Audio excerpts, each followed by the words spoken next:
From the opening tip-off to the final buzzer of the big dance, this is where the madness lives. The roar of the student section, we hear it. The bracket-busting upsets, we predict them. The legends in the making, we've got the stats on lock. Whether you're a die-hard alum or a casual fan of the chaos, you're officially on the clock. This is the pulse of the court. This is the home of the hoop. And this is Hardwood Gameday. And now, the man who lives and breathes the game, here's your host, Trevor Williams.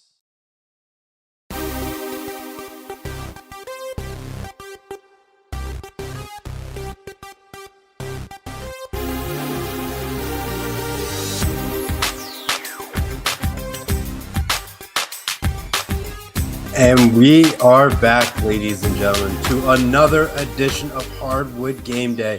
We're bringing you the best of the best as we round out the final song in the great dance of March Madness, ladies and gentlemen. It has been a phenomenal season thus far. For the women's side, we have all one seeds making it to the Final Four, but now you're down to only two one seeds left in South Carolina and UConn. But then you have on the men's side, you have Illinois and UConn and Michigan and Arizona. So we got to talk about that today, happening today as well, ladies and gentlemen. A lot of good action, like I said, as we round things out on the final song of March Madness, ladies and gentlemen. But thank you so much for tuning in thus far. Make sure you go and subscribe to Empty the Bench Network, or ETB, ladies and gentlemen. We're getting so close to 4,000 watch hours, so every minute that you're watching gets us one step closer of getting that monetization goal, allow us to create bigger and better projects on this network, as well as do other things that we may want to try to do in the future. And make sure you go out and follow me on Twitter as well, or my Instagram at twilly624 for anything that I do around sports. So thank you so much all for tuning in, and let's get the show on the road, ladies and gentlemen. But we're going to look at the recap of South Carolina defeating UConn and UCLA defeating Texas to clinch a women's national championship berth. South Carolina had a fantastic battle against UConn. They were scrappy. They had that heart and desire, but there was always tension when you're going up against the standard of UConn, ladies and gentlemen. The standard of UConn was prestigious right now. It was 38-0 going into this matchup and getting one step closer of having that perfect season that every athlete dreams of in a sport, saying, in this season, I went undefeated and beat all my opponents, and no one's going to second guess my wins or losses because I beat everybody, and there's no questions about it. The only thing that they can question is the close games that you pulled out. But hey, a champion always finds a way to win. But that didn't happen for South Carolina. I know there was tensions between Dawn and Gino about a handshake, and tensions were flaring, and that happened in the fourth quarter. Jerseys being ripped for UConn. Like, it was that kind of a game where a lot of things were on the line for a national championship berth. And I understand at one point that you have to think about just the pure implications of this game in the Final Four for these programs where Dawn Staley has turned around South Carolina, making it a powerhouse, making women want to go to South Carolina and have a shot at the WNBA and much other leagues as well, and just being a part of that dynasty, I want to call it, for women's basketball, the modern age, even though UConn is that true blue blood for the last 30 to 40 years and some change. But this is what we're looking at. We're looking at not the changing of the guards, but a new dominance team. We saw it with LSU, and then we saw it with Iowa for a little bit with Caitlin Clark. But there's always teams that are just traditional women's basketball powerhouses like UConn. Notre Dame has one every once in a while. Tennessee used to have a squad in the early 2000s that used to be elite and dangerous and that could create national championships appearance. But now we're on the wave of South Carolina and Dawn Staley, and that's where we're at right now. But UConn has always been that threat. They're a team that always gets to an Elite Eight, Final Four appearance, and they're the standard, and they're the team to beat. But what we end up seeing happening in this game is just a tale of two stories. I mean, in the first quarter, we look at the points margin was 15-15, and then South Carolina goes down 9-11. And then in the third quarter, South Carolina sieges back and makes 20-13. And then the fourth quarter, they decided to put the game away, getting 18 points in the fourth quarter and holding UConn to a simple 9 points in the fourth quarter. That's the difference of that game. When you see margins like that and holding teams only to 9 points in a quarter and the other team can't produce much points whatsoever, that's what's going to show later in this game. And you can see it in the final score where those 9 points showed up and it was just physical. Like South Carolina had that airtight defense taking the ball movement out of UConn, and UConn just couldn't make shots right at that moment in time. Like you just start breaking down the field goal percentage, like shooting wise, it wasn't a great night. Let's just make that clear. South Carolina was 38% from the field. So that was 21 for 56. UConn, on the other hand, wasn't great either with 31% from the field, and they were 19 for 61. So that's what we're working with in this game. And the three-point line, I mean, South Carolina didn't even take that many threes. They only took 6 threes in this entire game, and they made 2 of them. And that is what's going to show you as 33%. And that says, oh, that looks great from the three-point line. But not only when you shoot 6 shots. Now, if you look at UConn, on the other hand, they were 29% from the three-point line, and they were 6 for 21.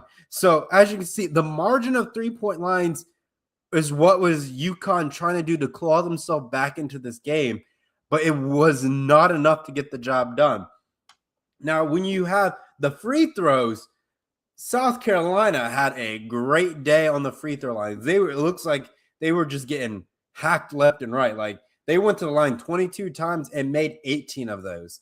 And then you had UConn, who only went to the line 6 times and made 4. So like there's like a foul discrepancy for shooting fouls in that game that probably you could see Gino's frustration with the calls and all that stuff not going in UConn's way.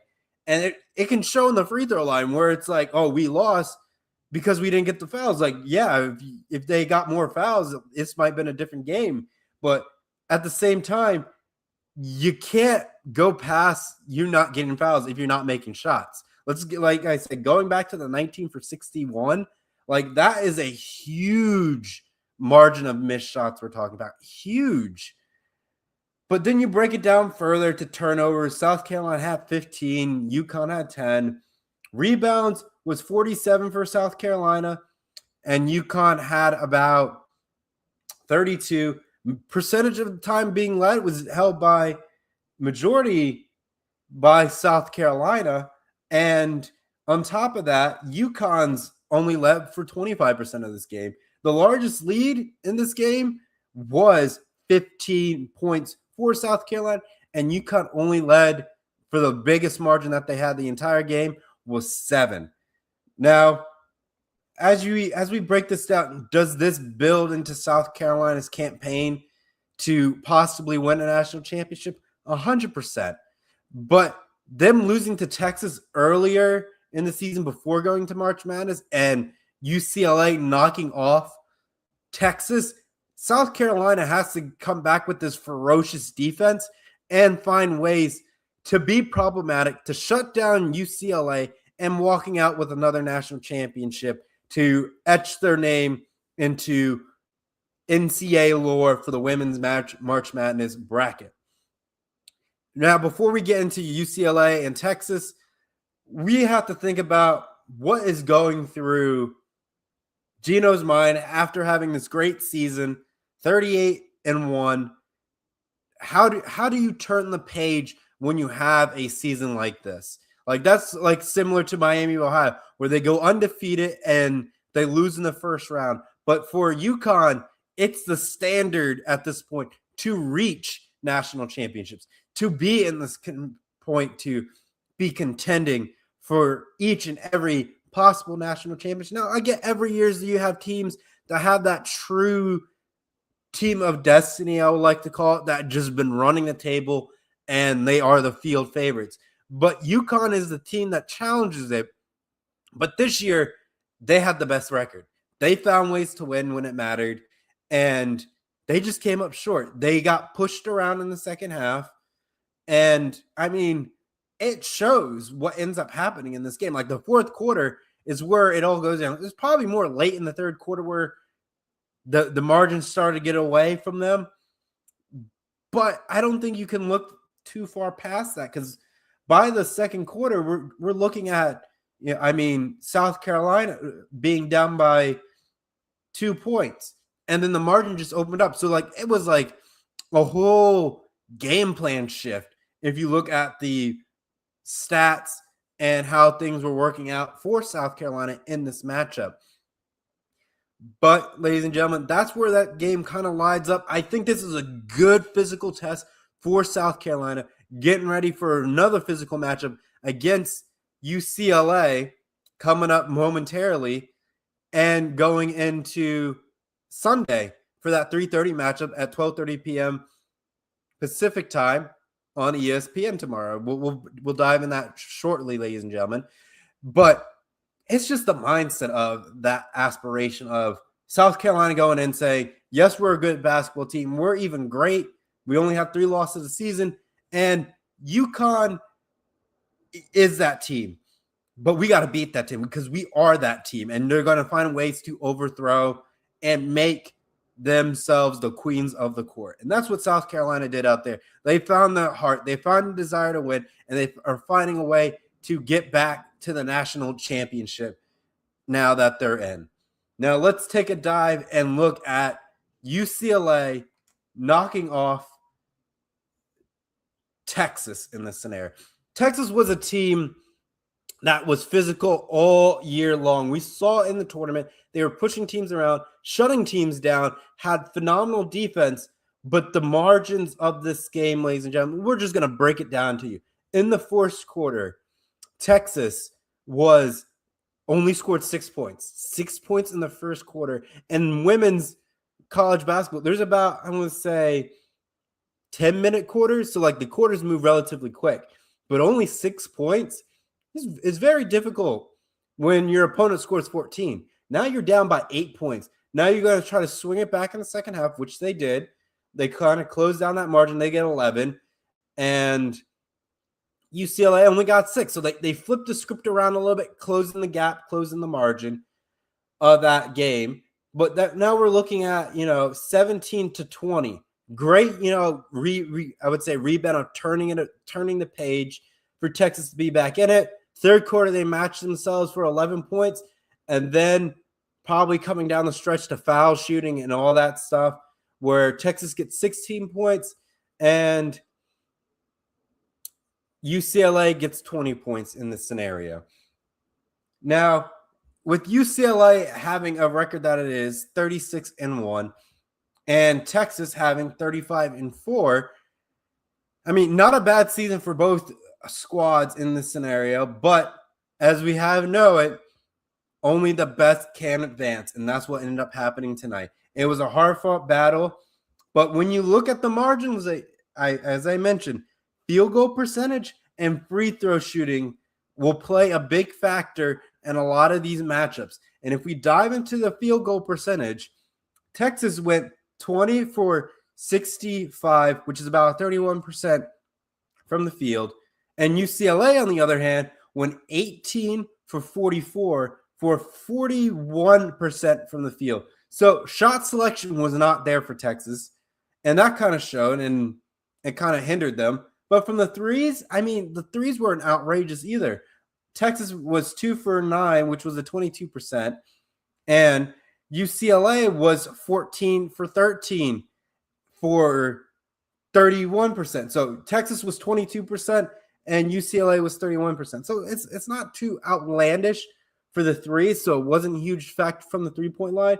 Free throws, Texas only had two out of 5 free throws, 40%, not too great, but UCLA went to the line more times. But again, as the game was getting down, they were doing those fouls to draw them to the line to get back into the game. which is why UCLA's free throws stats are a lot higher than Texas, where UCLA went 11 for 12. But turnover-wise, UCLA probably generated about 23 compared to Texas's 12.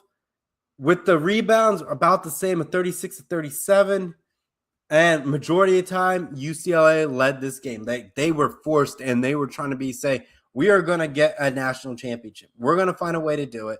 And that's what UCLA is doing right now. And for their task up against South Carolina is going to be difficult. If they don't come out physical, they could lose that game on top of that. But Texas, I mean, the Stars written a different script for Texas. I don't think you can find a way to get past all of that from, coming up short, not coming out strong in the first quarter. And it just, I wouldn't say it showed, but the desire of UCLA finding it through the third and finding a way to win in the fourth is how this game is really going to be most likely remembered for the most part. But as you can see from the shot selection, where UCLA kind of shot, they kind of shot more in the paint and got a lot of those shots, a couple shots on the outside, but majority of UCLA shots were inside the paint. Texas was on a little bit of the outside, but as you can see, they had a lot of missed shots within the paint, which probably impacted the score that they had, which is why they probably shot 65, because things were just not falling for them yesterday. And that's just the name of the game of basketball. You just can't leave those open shots. I wasn't out open shots. You got to make your shots when it matters the most. And there are nights where you just shoot poorly and there's no explanation. You just have a bad night and that's it. But in March Madness, you need to string together at least about 6 to 7 great games of good shooting. And if you can do that, you can win. Now, if you're going against a lesser opponent, yeah, you can afford to have a bad day shooting, but you want to get into that rhythm as best you can. And when you're in the Final Four, you just can't afford a bad night shooting. And that's probably what happened to UConn, and this what happened to Texas as well. Now, as we start looking at this matchup for the national championship for the women's, South Carolina versus UCLA.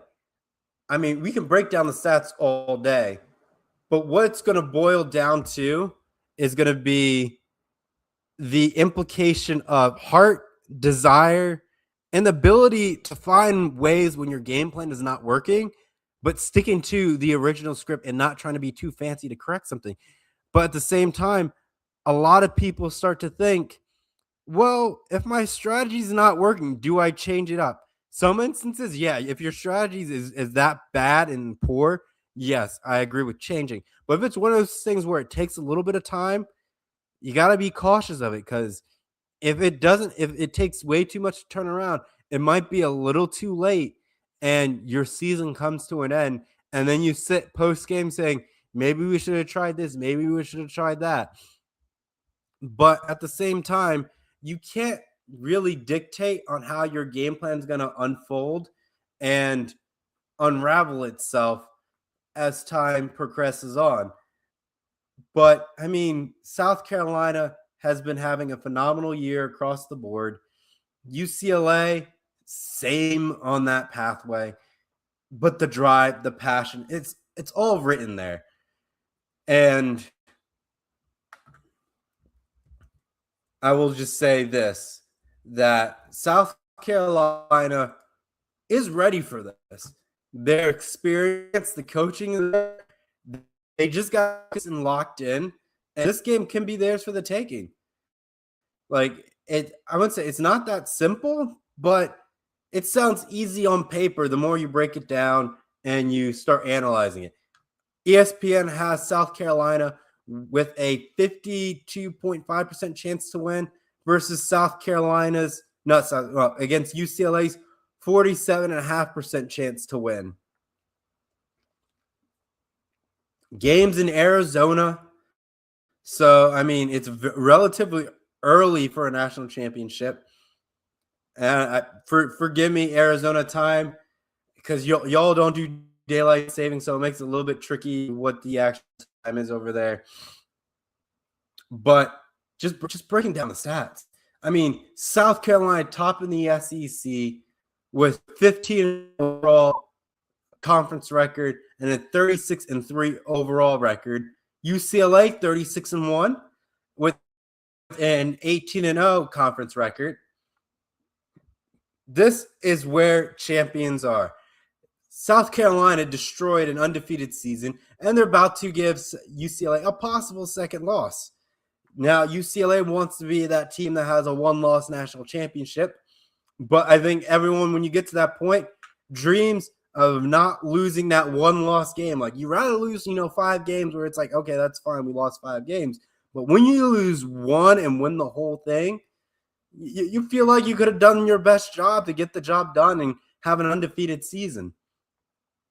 And it's just one of those mental things where it's like, yeah, this is great and all, but I wish we had the undefeated season on top of it, as most athletes would. I mean, I would have been in the same boat. But winning a championship at the end of the day is winning a championship. Even if you have like above 500 season, you get to the end and you win it all, no one can dispute that you are a champion unless you cheat your way through. But when you win it fair and square, that is the best way to feel it. And when you break the stats down for this game, South Carolina averages about 86 points per game compared to UCLA's 84 points per game. So relatively close about shooting-wise, but this is where it's going to happen. It's going to be a low-scoring game. The defense is going to show up, and it's going to be a driver of everything. Now, UCLA gives up about almost 57 points per game, and South Carolina gives up 57 points per game. So it's right there. Their defense is about the same, so that's going to be challenging. From the field, South Carolina shoots about 50% from the field, and UCLA, 51%. Again, shooting is going to be prevalent, and defense is going to be prevalent in this game. Rebounds are about the same with 42. Steals, UCLA is a little bit more scrappy with about almost 22 steals per game compared to South Carolina's 18. The blocks for the block party, ladies and gentlemen, South Carolina averages about 6 blocks a game compared to UCLA's 4.5. And steals are relatively about the same, where South Carolina averages about 9.6 compared to UCLA's 4.8. I mean, from the margins of beating the opponents, it's that signature win for South Carolina knocking off UConn, but also UCLA also has that confidence boost saying, we beat Texas and you guys didn't beat Texas. So that's UCLA's mindset. It's like South Carolina can't be beaten. They're not invincible. I would say the best way to classify it, since it's women, they're not goddesses. They can be beaten. And UCLA has that confidence right now. They just got to find a ways to be a little bit more scrappy, make sure they get those shots in, and the game can be theirs.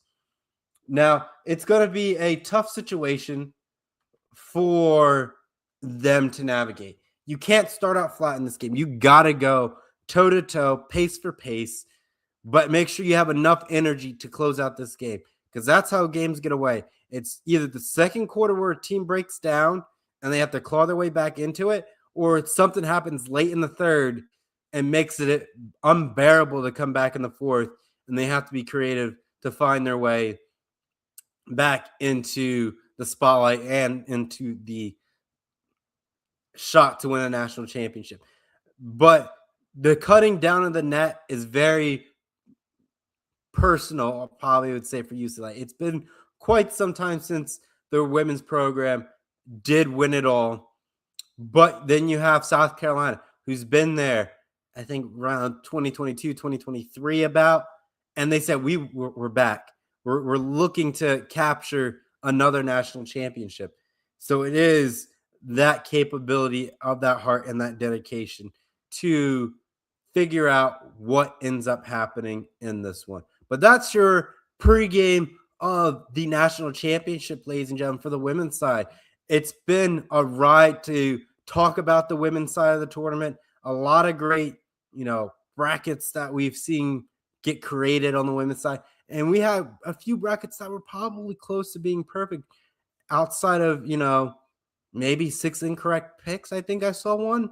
I think that might have been for the men, but I'm not too sure. It's one of those moments where it's good to see the game where it's at now, but we want to see more of the lower seeds, like the 9s slipping in and causing an upset. Like the women's side of the bracket, you have your standards of teams who always make it to the Elite Eight. I think the field needs to find a way to catch up, but NIL, the blue bloods, and women want to go into schools that have that dominant school chance to do well and, post college life, going into professional basketball leagues and keeping their dreams of playing basketball alive. And I understand that, and making sure you get paid on top of that. But as a fan, as a fan, you want to see your schools do well. Like, that's everyone's bottom line. But when you have your schools, when the field is so top heavy and people go to those same elite schools, it makes it tricky. But hopefully, as NIL continues to grow, we might see a present of some other schools that normally don't make it to the Elite Eight or Final Four get there and create some chaos. I think we're probably maybe 4 to 5 years probably away from that as NIL continues to expand and what people are willing to offer. But we'll see when the time comes and when things, when we cross that goal line or make that basket. Now, let's start looking at the next topic, ladies and gentlemen, the men's Final Four. Now, the men's Final Four has a little bit of a diciness to it. Illinois has been riding people's coattails all year. They've been physical. They've been trying to find ways to get through. I think they have 2 international players on it. So it's a good ball club. However, UConn is UConn. They are that blue blood, finding ways to win, finding ways to dominate. And when things count them out, that's where they're at. And then you have Michigan being back at it with another good squad. And they're saying, this is our year. We're getting close. But they have to pass Arizona, a team that wants to get back to the national championship, wants to find a way to win it all. And that's what the beauty about the men's bracket is. You got some crazy outcomes to get to this point. Like, no one thought that Iowa as a 9th seed would make it that far into the Elite Eight. Like, no one thought that. I mean, I threw it down for my bracket and be like, saying, there's a possibility. And I was like saying, yo, this is cool. But, I mean, even St. John's gave Duke a scare. Like, there is things within the men's side of the bracket that make it more, I would say, enjoyable, but also makes people overthink their brackets than what it should be. But that's the fun part about March Madness. Like, the men's side, you get to the point to figure out that a 12th seed can upset a 5 at any point in the men's bracket and possibly make a Sweet 16 berth. Like, that's how good a possible 12 seed could be and create a Cinderella run that becomes America's sweetheart. Because America loves a good underdog story, and they will just eat it up from the day it starts to the day it finishes. And as we start looking back at it, we'll always talk about the Cinderellas every once in a while. Like, for example, like the guy from Oakland, who shot all those threes and creating bracket upsets left and right. Like, we like those stories, and America wants more of those stories in some retrospect, but obviously you don't want to happen to your school. So let's dive into the first game that's happening today, ladies and gentlemen, is Illinois as a 3 seed, UConn as a 2 seed at 6:09 p.m. Eastern Time, 3:09 p.m. Pacific Time on TBS, True TV, and on HBO Max. Before we get into it, I think we need to figure out, why is there so many channels that are having this? Like, it feels like at this point, I could see in the coming years that we could see Netflix getting into March Madness and saying you can stream March Madness, courtside broadcasting, listen to the coach for your team and do it as a live stream. I can see that happening. I can see Amazon doing it. I can see NBC doing it with Peacock. Like, it's going to get to that point where we won't have the ability to watch these games on regular TV without going to a streaming service. Like, that's the point where we're getting at. But that is a topic of discussion for another time. But we are looking at a true physical matchup. And I mean, from one of my brackets, I want to see UConn win. Like, people were doubting them. It's not a dominant UConn squad, even though they were 33-5, and Illinois was 28-8. It's just one of those things where you just don't know what the outcome's going to be. And as we look up to the leading of it, for UConn, they went 82-71. They knocked off UCLA 73-57. They knocked off Michigan State 67-63, and they beat Duke 73-72. Illinois, on the other hand, they knocked off Iowa 71-59, knocked off Houston 65-55. They beat VCU 76-55, and they beat Penn 105-70. So it is physical in this matchup and finding ways to win for this Illinois squad. They do shoot the ball relatively well, like almost about 84 points per game on average, compared to UConn's 77 points per game.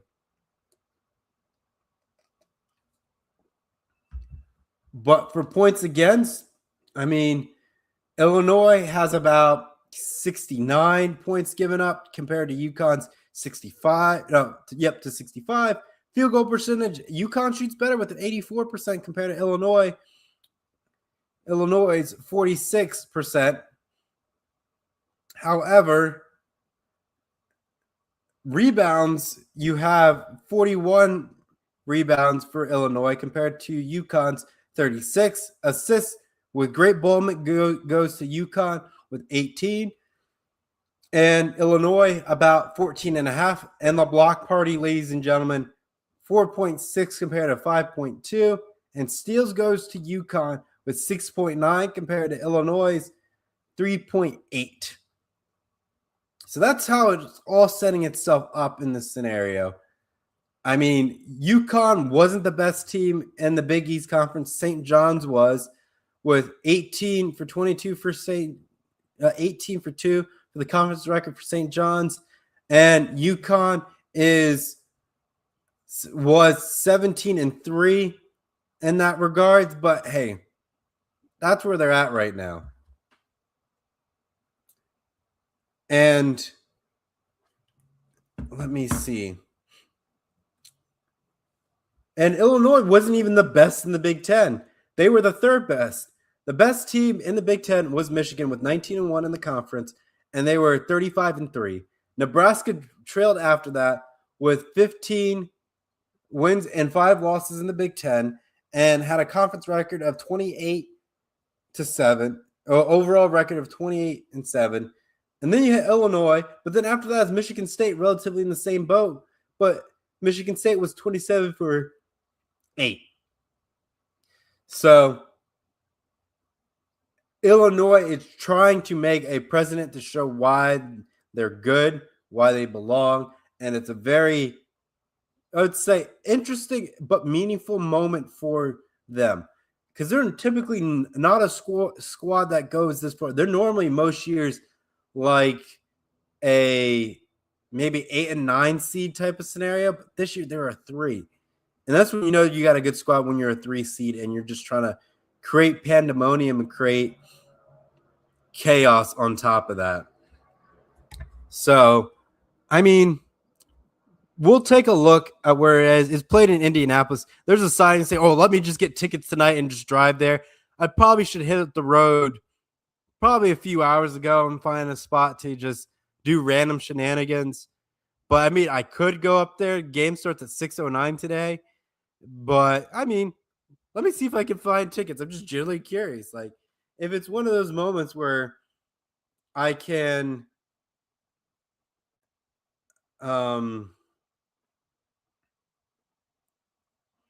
Just see. I'm just really curious. Gotta use the glorious Game Time app to help it. Not a sponsor, by the way. Let's make that clear. Alrighty. Taking a look at the men's Final Four. I would say in the first session. Okay, for one ticket up in the upper deck nosebleed, I found it for $383. Now, if I didn't have to fly somewhere in May, I probably would convince myself to be like, let me just buy the ticket and just go and experience that. But I mean, outside of that, like we're talking like tickets like $1,000. I see $5,000, and that's including fees and all that stuff too. I see tickets in the upper level, $400. I mean, Final Four, once in a lifetime opportunity, and your city doesn't really get it. I mean, Indianapolis can get the Final Four, but like, for example, for the women's side, Columbus getting it next year, I'm like, I will pay the money because I know Columbus won't always be getting the Final Four. So it's one of those things where it's like price tag doesn't matter, but in this time, like this Final Four matchup, I would say it's very convincing to get myself like, I'll just drive the 3 hours to Indianapolis. I know traffic will be abysmal, but that's what it's going to be. National championship game, though. I do find a ticket for $194 in the upper deck. Probably back up towards the wall, but hey, you're at the national championship game. I'll give people props for being there at that point. I mean, the game's at 8:50 p.m. Eastern Standard Time. I mean, I would be thrilled if I had the opportunity to go like that. That's one of the moments where it's like, it's just me going and let me experience that moment of history and just say that I was there. I would definitely probably buy merchandise to show that I was at the national championship game. Like, I think it's one of those moments where you're more willing to buy and more willing to spend the extra cash when you know it's right in your own backyard. But that's a little bit just a general curiosity of this game. Like, that's how it is for me. I'm like, say, on top of that, but the more I keep in mind, I mean, it's for, I want to say both games. Okay. Now you start breaking it down. For both games, I can get in for $383 before we go into Michigan, Arizona. I'm just doing the quick math on it with my handy dandy calculator. Just divide it in two because you get two games. I'm paying $191.50 to go to March Madness for the Final Four and sit in the nosebleeds. I think that's a great ticket price if you ask me. If you divide it in two, for one game costing you $191.50, I mean, that's a no-brainer. Even though I'm up in the nosebleeds at Lucas Oil Stadium, it might not be the best because it's like an NFL field. But hey, I was there at the Final Four. That's what I'm saying. I'm like, it's I don't know how to wrap my head around it. It's one of those things where it's like, yep, that checks out. Like, at first you might tell yourself, did I waste money? But then you start, doing the math and dividing things. I mean, that looks great if you ask me. Now, yes, if I did decide to go, I would need to fill up the gas in my car. And gas, ladies and gentlemen, is pretty expensive right now. I've seen some spots in Columbus be like $4.19. I've seen stuff that's hovering close to $4. I think like the gas station by my apartment is about like $3.99 or something like that. I mean, it's difficult to do road trips, and we're coming up on summer, so those prices are just going to keep rising. So you got to do your best to support those local businesses as wherever you can, because that's where that is going to lie. But that's our quick soap opera topic of seeing if I could get myself to the Final Four game, ladies and gentlemen. Let's start looking at the second half of the Final Four for the men's. You got Michigan, the Maize and Blue, the Michigan Standard, and according to Dave Portnoy, the Michigan Men against Arizona at 8:49 p.m. Eastern Time, 5:49 p.m. Pacific time on TBS, True TV, and HBO Max. What will we say about this game? Michigan has put together a good squad this year. They've been dominant in some spots, and they have been weak in others. But they found ways to get 35-3. Arizona, on the other hand, had some questionable moments this season, but they finished the year with 36-2. Now, with that record, I mean, it's not too shabby, I would say. Going with the ESPN bracket indicator, you have Michigan favored with almost a 52% chance to win, compared to Arizona's 48.2% chance to win. I, for one, don't know where this is going to go. If Michigan comes out and dominates, they can win, but Arizona could do the same exact thing. We're going to get a game that is physical, that is fast. I wouldn't say fast-paced, but it is going to be a defensive battle from start to finish. Now, if we look at how their run is for March Madness alone, Michigan beat Tennessee 95-62. They knocked off Alabama 90-77. They beat St. Louis 95-72, and they beat Howard 101-80. That's where they're at. However, they lost to Purdue leading up into March Madness 80-72. However, Arizona beat Purdue 79-64. And they're saying Michigan can be beat because they lost to Purdue. And that's the confidence that's dangerous right now. When you look at that, Arizona is probably saying we can hang and we can beat this Michigan team. They also beat Arkansas 109-88, beat Utah State 78-66, and beat LIU for 92-58. And then they also beat Houston on March 14th, 79-74. So that's the resume we're looking at here for Arizona. They got hot at the right time. They kept that momentum going, and now they have a capability to do the unthinkable and to close things out, to cap off their season as it is. The spring allergies, ladies and gentlemen. I just have my windows open. So maybe it's not the best scenario right now. I know the weather's going to be fluctuating, so I got to be patient with deciding on to whether if I want to flip on my AC or not. But that's my own personal beef with that. I mean, like tomorrow we get like a cold front, like it drops to like 52 and the highs are like the low is 48. So it's one of those things like, it's fine. But once we start getting more closer to those warmer days, I might start making the transition over. But here we are, Michigan, the maize and blue. They average about 87.7 points per game. They give up about 70 points a game. However, Arizona gets almost about 86.5%, not percent, points per game, and gives up about 69 points per game. Field goal percentage, Michigan shoots better with 51. Arizona, 50. Rebounds, Michigan averages about 40, and Arizona shoots about 42.6. Assist-wise, Michigan shoots about has about 19 assists, and Arizona about, I'll just round up to 17 assists per game. Blocks, Michigan has a good defense on the block front with about 6 blocks per game compared to Arizona's 4.3. Steals, Michigan lives, 5.5 steals a game compared to Arizona's 7.3. So how does Michigan come out and win?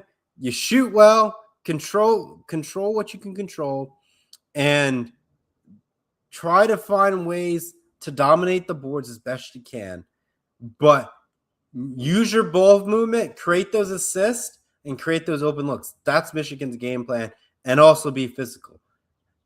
Arizona's game plan, out-rebound them, box them out, find ways to make it pivotal, but use your defense and be scrappy against Michigan.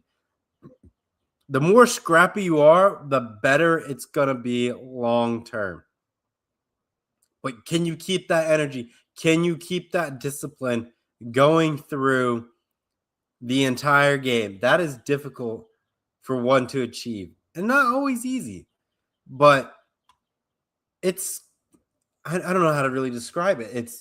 It's your heart and your desire to win is what's going to pull out in this game.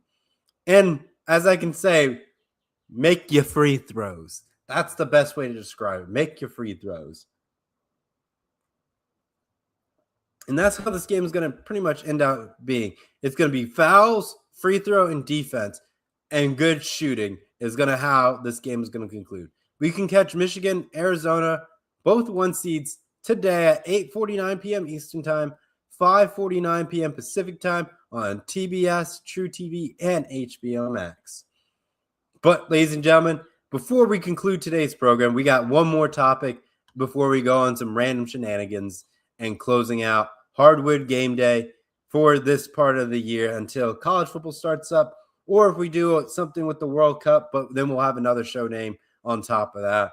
But we'll talk with Cal and see what we want to do for the World Cup, because I know that's going to be a big thing that we're going to probably try to push on ETV, ladies and gentlemen. So bear with us as we figure that up in the coming months.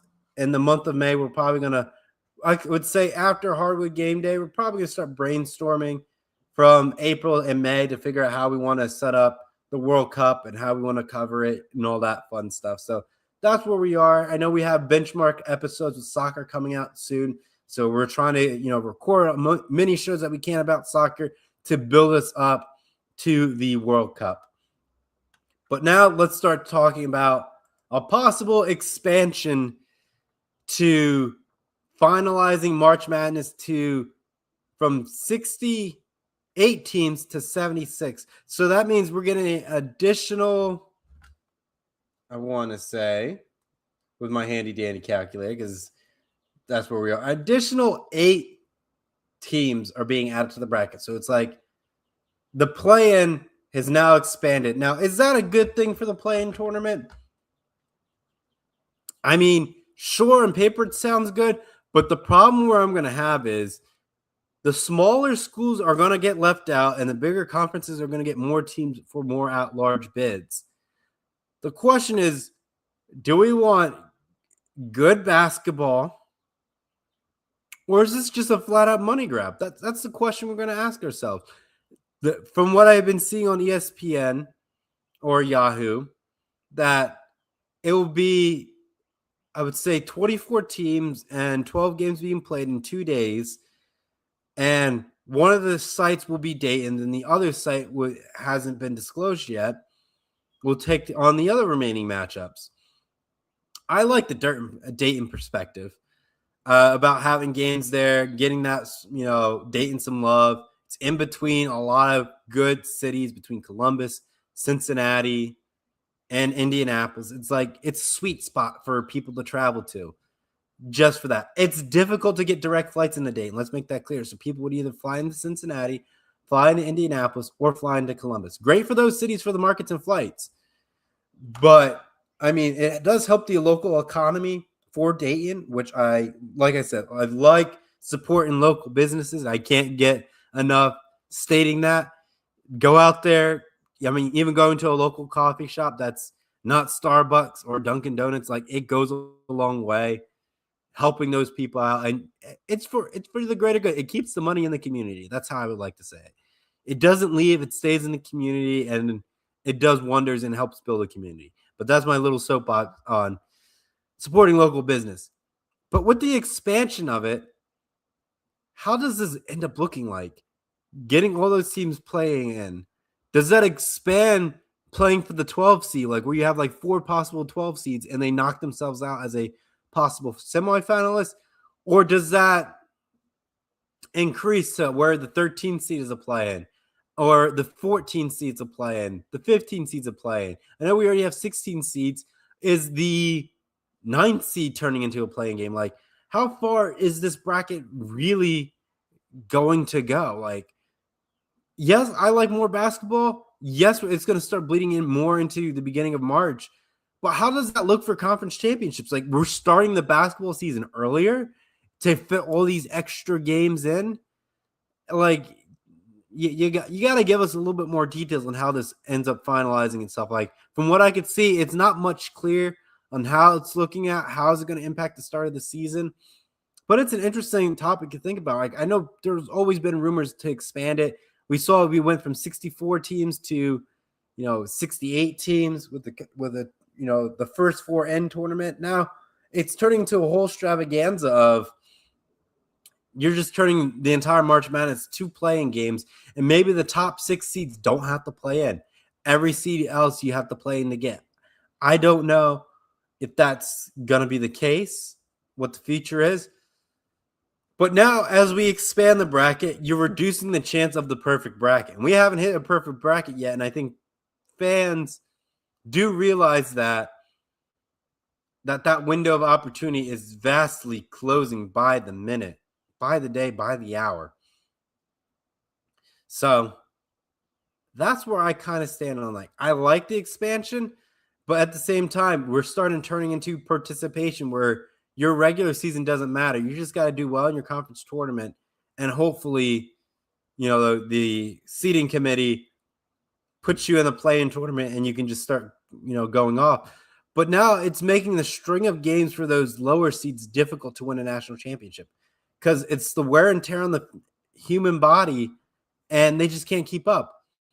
Like, for example, when Duke almost lost in the first round to Siena, imagine only playing your starters for 3 of those games, and you didn't even reach the Sweet 16 yet. Like, if one of your star players goes down, you're hosed in the Sweet 16. And, like, people know that. Like, you got to start rethinking how you think about your bracket selection. It's the mindset that goes through to figure out what's good and what's not good. I think, like I said, 76 teams is creeping up, but at some point, you're just going to let the entire field in. And I don't think we can do that. And because at that point, you're just spending games left and right. Like, I would say, going to a sports bar, seeing March Madness games on TV, getting food, socializing with friends, talking about our brackets and all that stuff. Like, that's good bonding, good memories, and all that stuff. But are you watering down the value of getting to March Madness? That's what we have to ask here. If we keep watering it down, the feeling doesn't feel the same. Like look at the NBA as an example. They added extra games. Now you're just elongating the season. Players are doing more load management.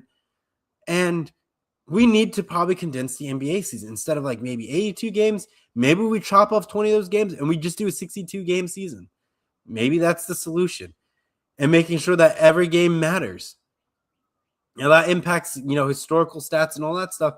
But let's think about it. The wear and tear on the human body is what's really going to either help or hurt sales. If my star player is not playing in these games and you extending it, like, that doesn't add any value to anybody outside the league owners of getting fans to show up.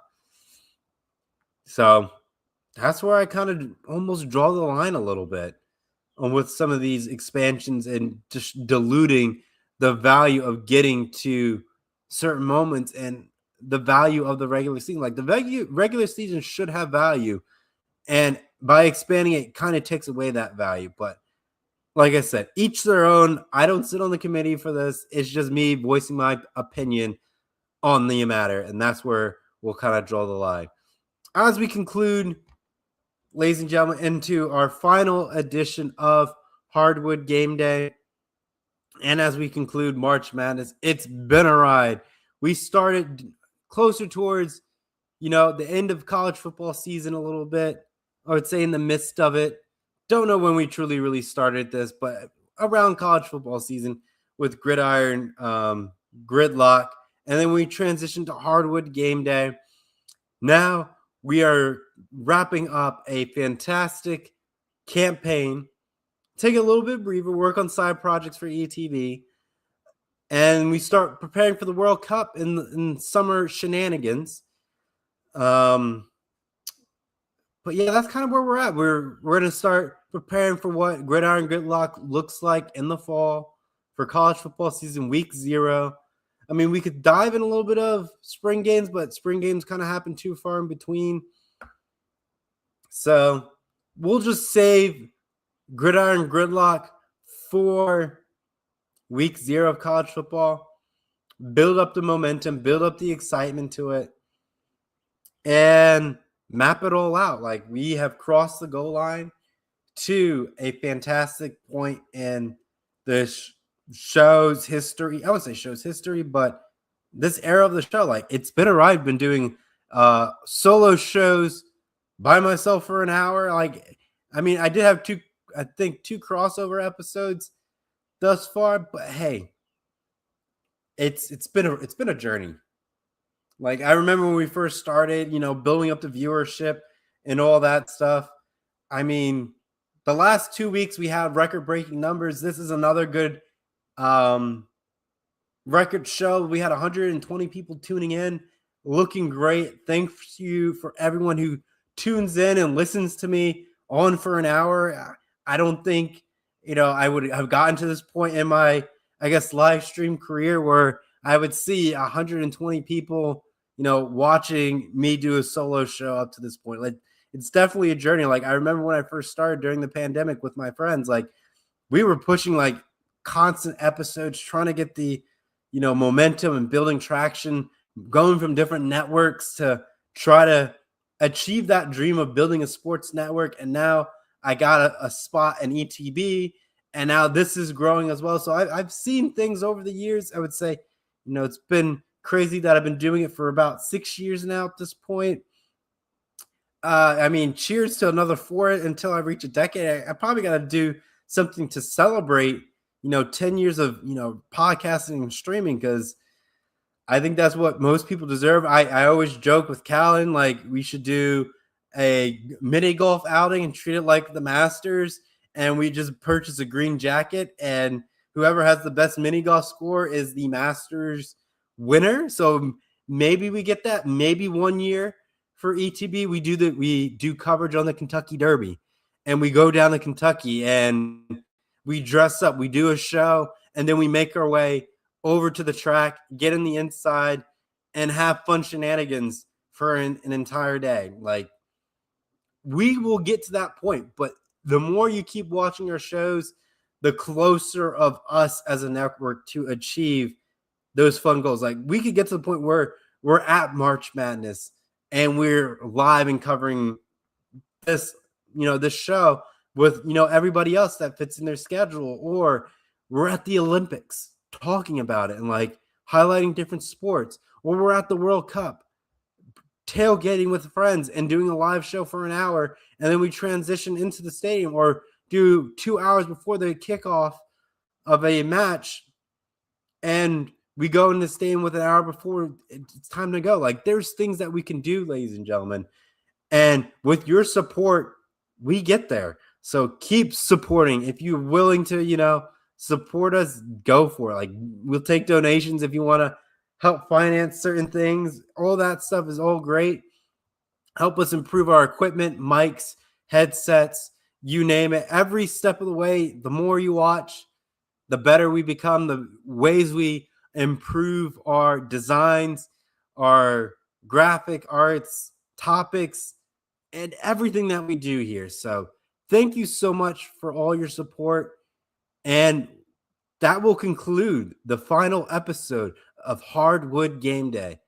Thank you so much, and enjoy the Final Four and the finals for men's and women's college basketball. So long for now. Bye-bye.